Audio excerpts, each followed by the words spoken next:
तेजो गजाननः भीमः प्रमोद आमोद सुरानन्दो मदोत्कटः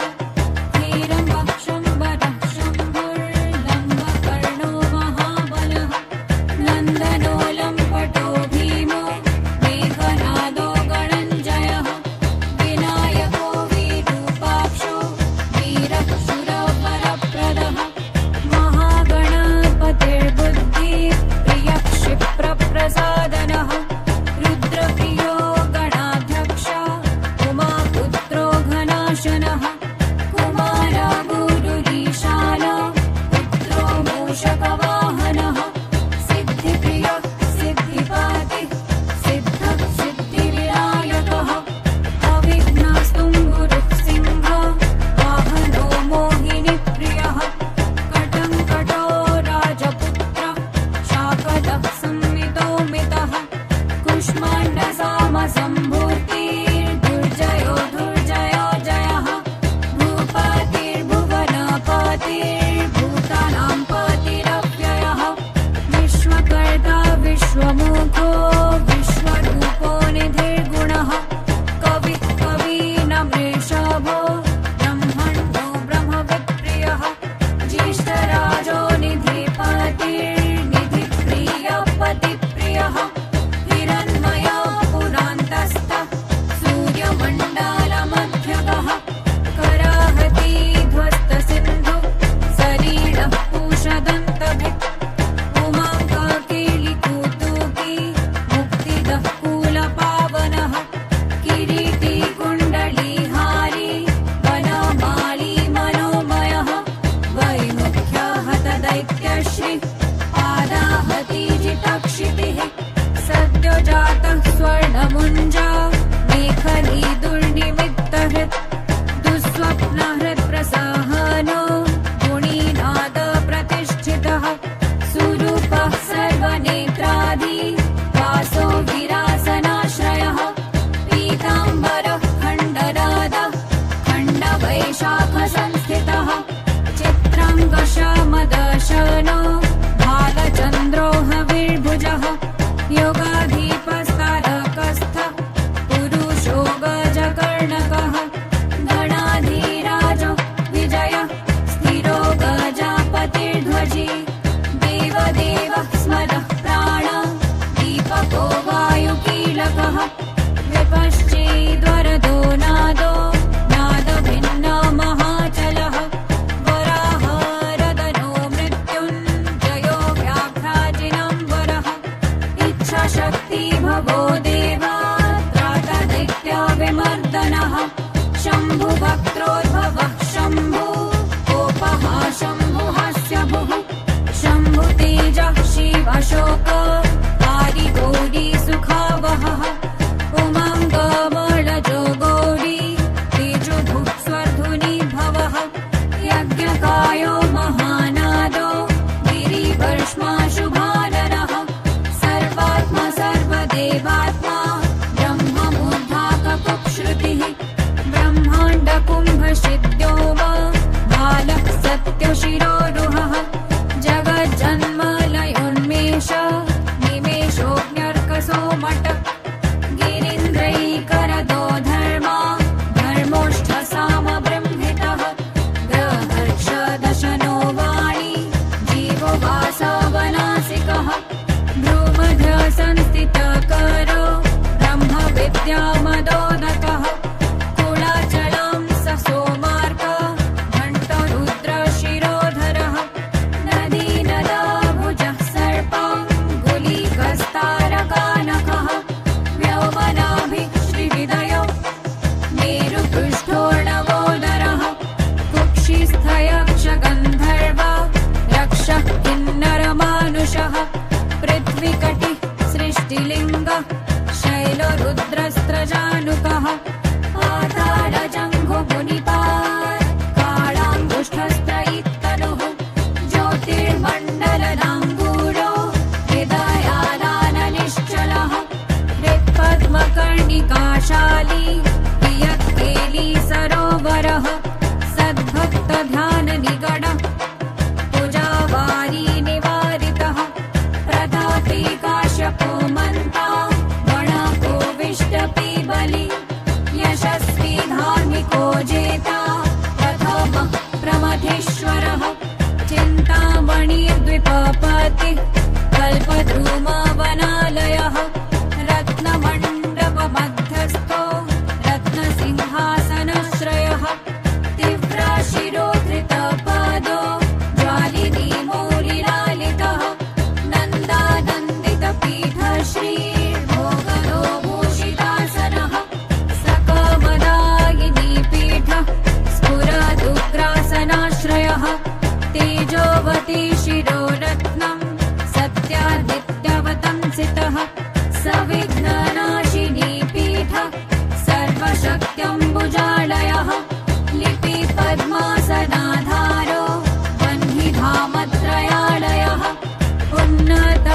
पदो गूढ गुल्फः संवृतपाष्णिकः पीनजङ्घश्लिष्टजानु स्थूलो दुःपृन्नमत्कटिः निम्ननाभिस्थूलकुक्षि पीनवक्षा बृहद्भुजः पीनस्कन्धः कम्बुकण्ठो लम्बोष्ठुलम्बनासिकः भग्नवामारदस्तुङ्गा सव्यदन्तो महाहनुः न स्वनेत्रत्रयः शूल्पा कर्णो निबीडमस्तकः स्तबकाकारकुम्भाग्रो रत्नमूलीनिरङ्कुशः सर्पहारकटीसूत्र सर्पयज्ञोपवीतवान् सर्पकोटीरकटक सर्पग्रीवेयकङ्गदः सर्पकक्षोदराबन्ध सर्पराजोत्तरच्छदः रक्तो रक्ताम्बरधारो रक्तमालाविभूषणः रक्तीक्षणो रक्तकारो रक्तताल्गोष्ठपल्लवः श्वेतः श्वेताम्बरधार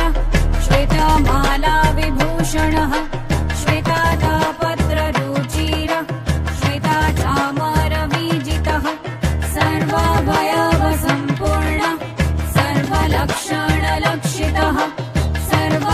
सर्वाभरणशोभाढ्य सर्वशोभासमन्वितः सर्वमङ्गलमाङ्गल्य सर्वकारणकारणम् सर्वदेववरः शान्ति बीजापुरी गदाधरः इक्षुचापाधरः शूली चक्रपाणि सरोजभृत् पाशिधूतोत्पलः शाली मञ्जरीभृत्स्वदन्तभृत् कल्पवल्लीधरो विश्वा भयदैककरो वशी अक्षमालाधरो ज्ञान मुद्रावान्मुग्धरायुधः पूर्णपात्रीकम्बुधरो विघ्रिताङ्कुशमूलकः करस्थाम्रफलश्च्युता कलिकाभृत्कुठारवान् पुष्करस्थ स्वर्णघटी पूर्णरत्नाभिवर्षकः भारती सुन्दरी नाथो विनायक प्रतिप्रियः महालक्ष्मी प्रियतमः सिद्धलक्ष्मी मनोरमः रमा रमेश पूर्वाङ्गो दक्षिणो मामहेश्वरः महीवराह वामाङ्गो रतिकन्दर्प पश्चिमः आमोदमोदजननः सम्प्रमोदप्रमोदनः संवर्धित महावृद्धि वृद्धिसिद्धिप्रवर्धनः दन्तसौमुख्यसुमुख कान्तिकन्दलिताश्रयः मदनावद्यश्रितङ्घ्रिः कृतवैमुख्यदुर्मुखः विघ्नसम्पल्लवः पद्म सर्वोन्नतमदद्रवः विघ्नकृन्निम्रच्चरणो द्राविडीशाक्तिसत्कृतः तीव्रप्रसन्ननयनो ज्वालीदीपालितैकटः मोहिनी मोहनो भोगदायिनी कान्तिमण्डनः कामिनी कान्तभक्तश्रीरधिष्ठितवसुन्धरः वसुधारामदुन्नादो महाशङ्खनिधिप्रियः नमध्वसुमतीमाली महापद्मनिधिः प्रभु सर्वसद्गुरुसंसेव्य शोचिष्केशाहृदाश्रयः ईशानो मूर्धदेवेन्द्र शिखः पवननन्दनः प्रत्युग्रनयनो दिव्यो दिव्यास्त्रशतपवभृक् ऐरावतादिसर्वाशा वारणो वारणप्रियः वज्राद्यस्त्रपरिवारो गणचण्डसमाश्रयः जया जय परिकरो विजया विजयावहः अजयार्चितपादाब्जो नित्यानन्दवनस्थितः विलासिनी कृतोल्लासः शृङ्गिसौन्दर्यमण्डितः अनन्तानन्दसुखदः सुमङ्गल सुमङ्गलः ज्ञानाश्रयः प्रियाधार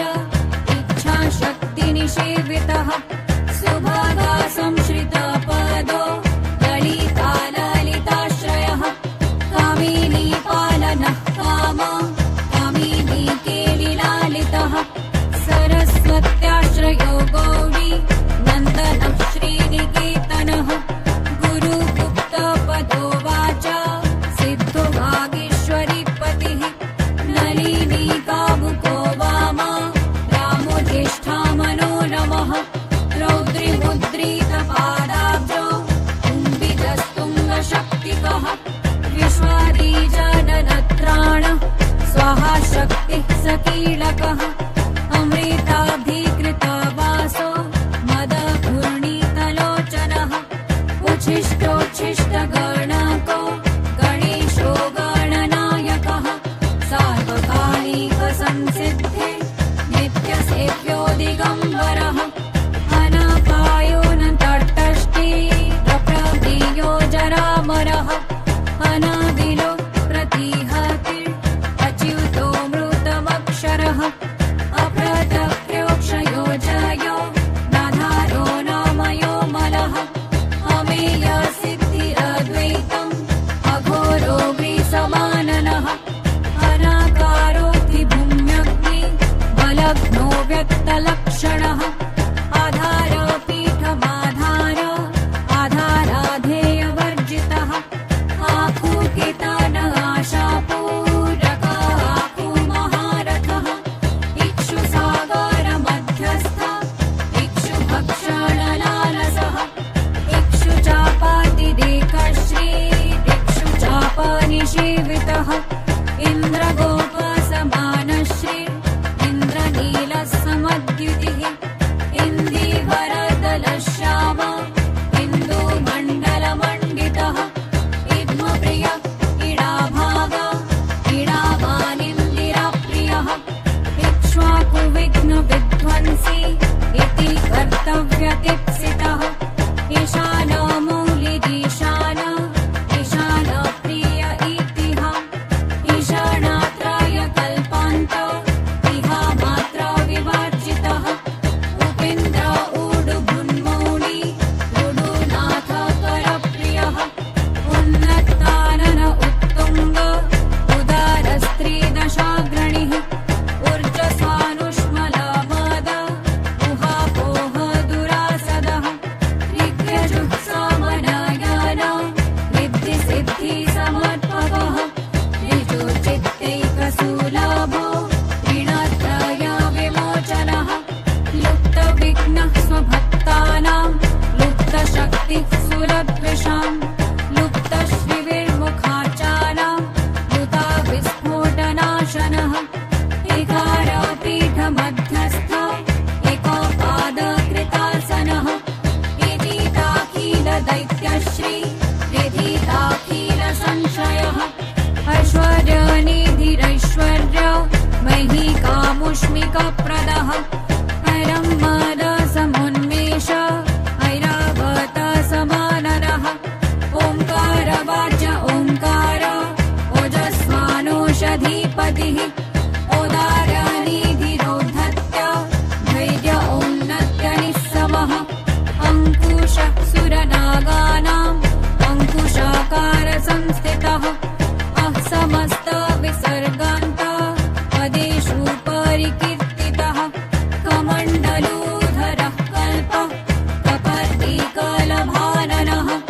कर्मसाक्षी कर्मकर्ता कर्मा कर्मफलप्रदः कदम्बगोलकाकारः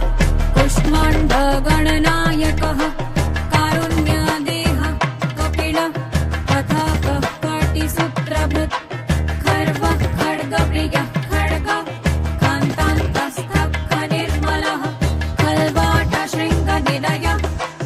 खट्वाङ्गिखदुरासदः गुणाढ्यो गहनो गद्यो गद्यपद्यसुधार्णवः गद्यगानप्रियो गर्जो गीतगीर्वाणपूर्वजः गुह्याचाररतो गुह्यो गुह्यागमनिरूपितः गुहाशयो गुणाब्धिस्थो गुरुगम्यो गुरुर्गुरुः घण्टाघर्घरिकामाली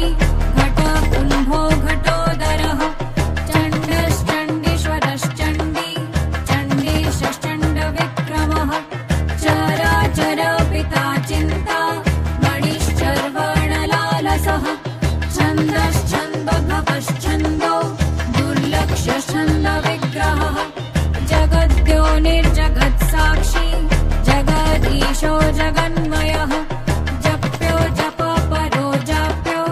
जिह्वासिंहासनप्रभुः स्रवदण्डोल्लसद्धान झङ्कारी भ्रमराकुलः टङ्कार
भव्यो भूतालयो भोगदाता भ्रुमध्यगोचरः मन्त्रो मन्त्रपतिर्मन्त्री मदमत्तो मनोमयः मेखलाहीश्वरो मन्द गतिर्मन्दनिभीक्षणः महाबलो महावीर्यो महाप्राणो महामनः यज्ञो यज्ञपतिर्यज्ञो भोक्ता यज्ञफलप्रदः यशस्करो योगगम्यो याज्ञिको याजकप्रियः रसो रसप्रियो रस्यो रञ्जको रावणार्चितः राजरक्षाकरो रत्नगर्भो राजसुखप्रदः लक्षो लक्षपतिर्लक्षो लयस्थो लट्टुकप्रियः लासप्रियो लास्यपरो लाभविलोकविश्रितः वरिण्यो वह्निवदनो वन्द्यो वेदान्तगोचरः विकर्ता विश्वतश्चक्षुः विधाता विश्वतो मुखः वामदेवो विश्वनेता वज्रनिवारणः विवस्वद्बन्धनो विश्वो भारो विश्वेश्वरो विभुः शब्दब्रह्म शमप्राप्य शम्भुशक्तिगणेश्वरः शास्त्रशिखाग्रनिलयः शरण्यः शम्बरीश्वरः षडृतुकुसुमस्त्रग्भि षडाधारः षडक्षरः संसारवैद्यः सर्वज्ञः सर्वभेषजभेषजः सृष्टिस्थितिलयक्रीडः सुरकुञ्जरभेदकः सिन्दूरितमहाकुम्भः सदसद्भक्तिदायकः साक्षी समुद्रमथनः स्वयं वैद्यः स्वदक्षिणः स्वतन्त्रः सत्यसङ्कल्पः सामगानरतः सुखी हंसो हस्तिपिशाचीशो हवनं हव्यकव्यभुक् हव्यं हुतप्रियो हृष्टो निर्लेखमन्त्रमध्यगः क्षेत्राधिपक्षमाभर्ता क्षमा क्षमपरायणः क्षेत्रक्षेमाकरः क्षेमा नन्दः क्षोणीसुरद्रुमः धर्मप्रदोऽर्थदः काम दाता सौभाग्यवर्धनः विद्याप्रदो विभवदो मुक्तिफलप्रदः अभिरूप्यकरो वीर श्रीपदो विजयप्रदः सर्ववश्यकरो गर्भ दोषः पुत्रपौत्रदः विभादः कीर्तिदः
नमः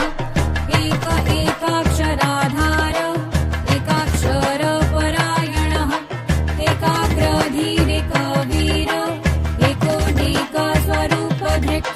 द्विरूपो द्विभुजो दक्षो द्विरदो द्विपरक्षकः द्वैमातुरो द्विवदानो द्वन्द्वहीनो द्वयातिगः त्रिधा मात्रिकरस्त्रेता त्रिवर्गफलदायकः त्रिगुणात्मा त्रिलोकादि स्त्रीशक्तिशस्त्रिलोचनः चतुर्विध वचो वृत्ति परिवृत्ति प्रवर्तकः चतुर्बाहुश्चतुर्दन्ता चतुर्आत्मा चतुर्भुजः चतुर्विधो कायमाया चतुर्वर्णाश्रमाश्रयः चतुर्थी पूजनप्रीतश्चतुर्थीतिसम्भवः पञ्चाक्षरात्मा पञ्चात्मा पञ्चास्य पञ्चकृत्तमः पञ्चाधारः पञ्चवर्णः पञ्चाक्षरपरायणः पञ्चकालः पञ्चकरः पञ्चप्रणवमात्रिकः पञ्चब्रह्ममयस्फूर्तिः पञ्चाभरणवारितः पञ्चभक्षप्रियः पञ्चबाणः पञ्चशिखात्मकः षट्कोणपीठ षट्चक्र धाम षड्ग्रन्थिभेदकः षडङ्गाध्वान्तविध्वंसी षडङ्गूलमहाह्रदः षण्मुखः षण्मुखभ्राता षट्शक्तिपरिवारितः षड्वेदीवर्गविध्वंसी षडुर्विभयभञ्जनः षट्कट्टदूरषट्कर्मा षड्गुणः षड्रसाश्रयः सप्तपातालचाराण सप्तद्वीपोरुमण्डलः सप्तस्वर्लोकभूकूट सप्तशक्तिवरप्रदः सप्ताङ्गराजसुखदः सप्तशिगणवन्दितः सप्तछन्दोनिधिः सप्तहोत्र सप्तस्वराश्रयः सप्ताब्धिकेलिकासारः सप्तमातृनिषेवितः सप्तछन्दो मुदामादः सप्तछन्दोमखप्रभुः अष्टमूर्तिर्ध्ययामूर्ति अष्टप्रकृतिकारणम् अष्टाङ्गयोगफलभ्रीतश्रीपत्राम्बुजासनः अष्टशक्तिसमानश्री अष्टीश्वर्यप्रवर्धनः अष्टपीठोपपीठश्री अष्टमातृसमावृतः अष्टभैरवसेव्योष्ट वसुवन्द्योष्टमूर्तिभृत् अष्टचक्रस्फुरन्मूर्तिः अष्टद्रव्यः विप्रियः नवनागासनाध्यासी नवनिध्यनुशासितः नवद्वारपुरावृत्तो नवद्वारनिकेतनः नवनाथ महानाथो नवनागविभूषितः नवनारायणस्तुल्यो नवदुर्गानिषेवितः नवरत्नविचित्राङ्गो नवशक्तिशिरोद्धृतः दशात्मको दशभुजो दशदिक्पतिवन्दितः दशाध्यायो दशप्राणो दशेन्द्रियनियामकः दशाक्षरो महामन्त्रो दशाशाव्यापिविग्रहः एकादश महारुद्रै स्तुतश्चैकादशाक्षरः द्वादश द्विदशाष्टादि दोर्दण्डास्त्रनिकेतनः त्रयोदश द्विधा भिन्नो विश्वदेवाधिदैवतम् चतुर्दशेन्द्रवरद चतुर्दश मनुप्रभुः चतुर्दशाद्याविद्याढ्य चतुर्दश जगत्पतिः साम पञ्चदश पञ्चदशी श्रीतांशुनिर्मलः षोडशाधरनीराय षोडशस्वरमात्रिकः षोडशान्तपदावास षोडशेन्दुकलात्मकः कलासप्तदशी सप्तदश सप्तदशाक्षरः अष्टादश द्विपपातिः अष्टादश पुराणकृत् अष्टादशौषधी सृष्टिः विधिस्मृतः अष्टादश लिपिव्यष्टि समष्टि ज्ञानकोविदः एकविंशः पुमानेक विंशत्यङ्गलिपल्लवः चतुर्विंशति तत्त्वात्मा पञ्चविंशाख्यपूरुषः सप्तविंशति तारीशः सप्तविंशति योगकृत् द्वात्रिंशत् भैरवाधीश चतुस्त्रिंश महाह्रदः षट्त्रिंशत् तत्त्वसम्भूति अष्टत्रिंशत् कलात्मकः नमदेकोनपञ्चाशन् मरुद्वर्गनिरर्गलः पञ्चाशदक्षरश्रेणी पञ्चाशद्रुद्रविग्रहः पञ्चाशद्विष्णुशक्तीश पञ्चाशन्मातृकालयः द्विपञ्चाशद्वपुश्रेणी त्रिषष्ट्यक्षरसंश्रयः चतुष्षष्ट्यर्थनिर्णेता चतुष्षष्टिकलानिधिः चतुष्षष्टि महासिद्धि योगिनी वृन्दवन्दितः अष्टषष्टि महातीर्थ क्षेत्रभैरववन्दितः चतुर्नवति मन्त्रात्मा शरणवत्यधिकप्रभुः शतानन्दः शतधृतिः शतपत्राय तीक्ष्णः शतानिकः शतामाखः शतधारावरायुधः सहस्रपत्रनिलयः सहस्रफणिभूषणः सहस्रशीर्षपुरुषः सहस्राक्षः सहस्रपात् सहस्रनाम संस्तुत्य सहस्राक्षबलापहः दशसाहस्रफणिभृत् फणिराजकृतासनः अष्टाशीतिसहस्राद्य महर्षिस्तोत्रपाठितः लक्षाधारः प्रियाधारो लक्षाधारमनोमयः चतुर्लक्ष जपप्रीताश्चतुर्लक्ष प्रकाशकः चतुराशीतिलक्षाणां जीवानां देहसंस्थितः कोटिसूर्यप्रतीकाशः कोटिचन्द्रांशुनिर्मलः शिवोद्भवादष्टकोटिविनायकधुरन्धरः सप्तकोटिमहामन्त्र मन्त्रिताभयवद्युतिः त्रयस्त्रिंशत् कोटिसूर श्रेणीप्रणतपादुकः अनन्तानामनन्तश्री अनन्तोऽनन्तसौख्यदः ॐ विधिवैनायकं नाम्नां सहस्रमिदमीरितम् इति श्रीगणेश सहस्रनामस्तोत्रम् सम्पूर्णम्।